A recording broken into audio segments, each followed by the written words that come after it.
Hear What They Say is, in my opinion, one of the best albums of 2012. Are you satisfied with people's reactions to it and the way it spread? For sure, for sure. I definitely really appreciate people's responses to the record. You know, I never really have high expectations for how people receive my records, if any at all. You know, it's all about just what I want to put into it, and whatever people get from it, I'm okay with. You know. Could you give us a short describe of a process of making your beats? Few words about equipment, about techniques. No rules. You know, for me, I think when it comes to making music, especially hip hop, it should be no rules. Just do what you want, and however, whatever the end result is the most important thing. I don't really care about what equipment people use or techniques. The end result is the only thing that matters. That's what. And how important for your career was being featured on DJ Jazzy Jeff's magnificent LP? Has it opened a lot of doors for you? That was a very long time ago. In the beginning, it definitely was a big thing. Since then, a lot of new doors have opened up, but that was definitely one of the beginnings for me, you know, for sure. You came from Washington, D.C., and many people try to connect it with the White House and green lawns and all of that, but there's a second side, right? I want to ask you about your cities, to say a few words, and about the hip-hop scene. Everybody knows Wale right now. Uptown EXO lately did a record with AB the Pro. And what more is worth looking for from the Washington? I mean, there's a lot of artists that come out of DC that are really doing their thing. DC's always been an amazing place to make music.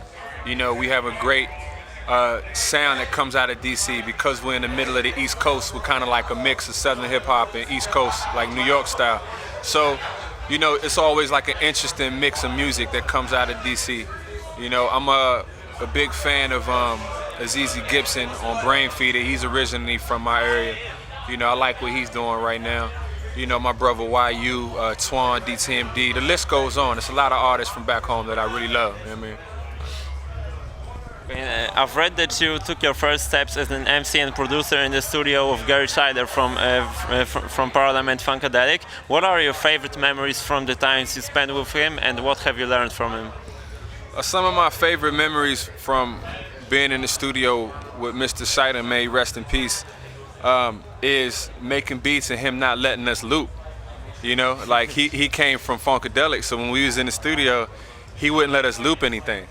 He would just make us play everything out for like 3-4 minutes at a time. And I really, you know, I feel like a lot of my technique came from repetition, you know what I mean? So I really appreciate that. I want to ask you what Oddisee is listening to. I mean, what's the most inspiring music for you, and your everyday music? What you choosing? Recently, I've been listening to a lot of K-Tronada remixes, especially the If Janet Jackson joint that he did, and the A. Marie Fall in Love joint. I'm digging those two tunes. Also, I'm listening to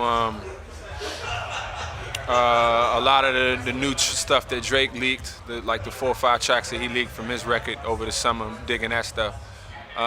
Everyday music, man, I'm all over the place. Right now, though, since I'm working on a mixtape, all I really been listening to is my own music. Yeah. And how has having Sudanese roots and spending summers in Sudan as a kid influenced you as a person and changed your worldview? I guess the answer is kind of in the question.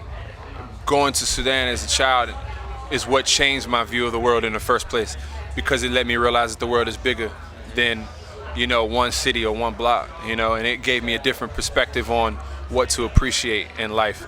So I learned that a lot of the things that I cared about don't really matter, you know.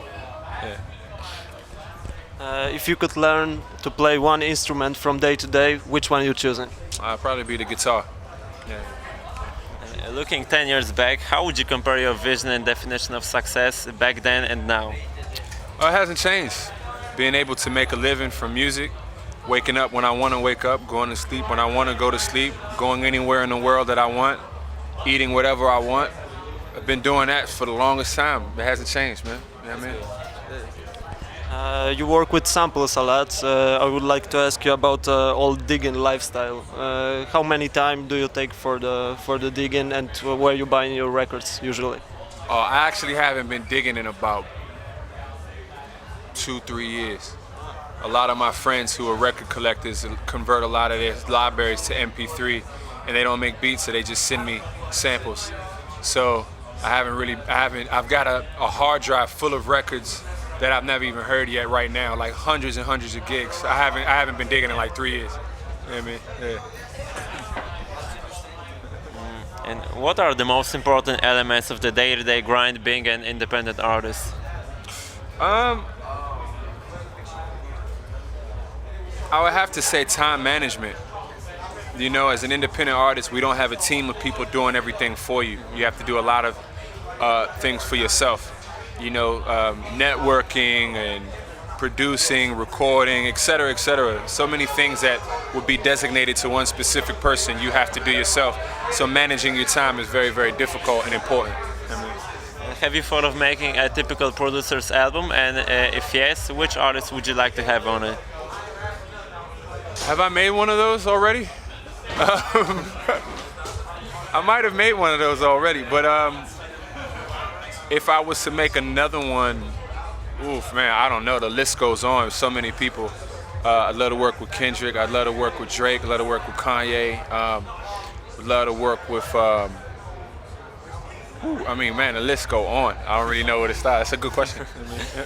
And debuted in all your new instrumental album will be released on October 1st. And a few days ago, we just heard the first single from it, "Lonely Planet." And I just was wondering, when you make that type of beat, doesn't it just make you want to write a verse or a song to it? In that particular instance, no. I felt that the song itself already spoke so many words. It didn't need a rapper on it. You know, I'm a fan of instrumentation, a fan of just pure music. I don't necessarily think that everything in a hip-hop format requires a lyricist. You know, if people do rap to that, I'm not looking forward to hearing it. Okay. What do you think is the perfect model of work ethic for an upcoming artist, and how has your work ethic changed throughout the years? Oh man, there is no perfect model for work ethic, definitely. Work ethics are kind of like diets, and everybody's body is different. You have to get the right diet for you. So your work schedule has to be appropriated for who you are. I've had the same work schedule since I can remember. I work during the day. I wake up at about 8, 9 o'clock. I work on music all day. I take a long lunch break, usually about 2.5, 3 hours. I come back home. I touch up what I'm doing. I start dinner, I finish up some beats after dinner, and then I chill out. And I take 1 day off a week. I work on beats 6 days a week, or music in general. And that's work for me. But that may not be able to work for somebody else. True. You know? And do you ever go on hiatus, or do you make beats every single day, 6 days a week, like you mentioned? If I can't make beats, I write rhymes. If I can't write rhymes, I listen for samples. If I'm not in the mood to listen for samples, I go outside and I take photographs and do press shots. If I can't do press shots, I start trying to book shows and networking. If I can't do that, I'm gonna do something else. So the time is always appropriated for something that's beneficial to my career. You know what I mean? Okay, and you are known for your love of traveling. Which places you haven't been to yet, and where would you like to go most next? I really want to go to Central Asia, man. I'm a history buff. I love history, and I've always been fascinated with Central Asia. I don't think a hip-hop show is ever going to take me there, but I might just have to do it by myself. You know what I mean? Yeah. And how's it going with the second Diamond District album, March in Washington? March in Washington, we're about 8 tracks done right now. My tour schedule is holding us back from finishing, but I don't have any more shows booked after December, and I'm keeping it that way. So I'm going to go back to the States in December, bring the guys up to New York, or I'll go back down to D.C., and we'll just finish the album in a couple weeks. And do you feel like DC and the whole DMV are kind of overlooked and underrated by a lot of listeners? And if yes, why is that? I don't necessarily think we're overlooked. I don't think that we need some sort of recognition in the first place. You know, we already live in a country that has several major hip-hop capitals. To ask to put another one is almost asking too much. You know, most countries in the world only have one major city that they can move to be an artist. If you live in the UK, you have to go to London. If you live in France, you have to go to Paris. You live in Germany, you got to go to Berlin. You live in the States and you want to do hip hop, you can move to Atlanta, you can move to New York, you can move to LA. So to ask for another city is almost too much. I'm okay with how it is. You know what I mean? I agree. And what are the best and worst aspects of you moving to New York? Best aspects is the proximity to JFK Airport and cheap flights. The fact of living in a city that so many people visit, so that there's always a constant amount of people coming through that I can network with. That in DC, no one ever came to DC randomly. You have to schedule to come to DC. So I reap the benefits of a lot of random occasions in New York. Negative aspects, I can't really think of any at the moment other than the fact that it's not home. This is not my home, you know? And what do you miss most about your hometown when you're in New York? The people, you know? Where I lived at, you know, you walk down the street, people say hello to each other. You know, you don't get a lot of that in New York, you know? If it wasn't for music, you would be? If I wasn't for music, I would probably be working for my father. I think so. Yeah, I think I'd be doing that. Yeah, something in the family business. Okay. And what do you think is your biggest musical achievement thus far? Being able to make a living from music and being an independent hip-hop artist, it's almost impossible. You know what I mean? And I make a good living. You know what I mean?